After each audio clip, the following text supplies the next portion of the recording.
എത്ര വീട്ടേക്ക് എടുക്കും? ഒരു വീഡിയോ എടുക്കാൻ വീട്ടേക്ക് എടുക്കുന്നു? അങ്ങനൊന്നുമില്ല.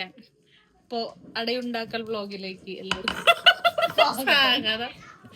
അപ്പൊ നമുക്ക് അടയുണ്ടാക്കാൻ എന്റെ 2 പാർട്ട്നേഴ്സ് എന്റെ കൂടെ ഉണ്ട്.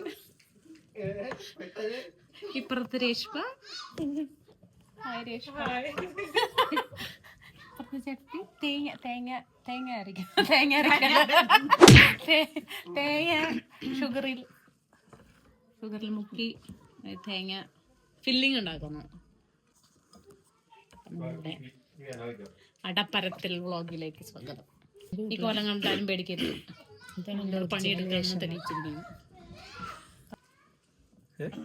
ഇടയ്ക്കേറി 2 ഡയലോഗ് അടിക്കാൻ പറ്റുമോ നോക്കിയത്. സംഭവം അറിയില്ല. എന്താണ് നമ്മൾ ഇന്ന് അടയുണ്ടാക്കാൻ കാരണം ഇപ്പൊ നമുക്ക് കുറച്ച് ഫ്രഷ് ഇല കിട്ടി, അതുകൊണ്ട് നമ്മൾ അടയുണ്ടാക്കുന്നു.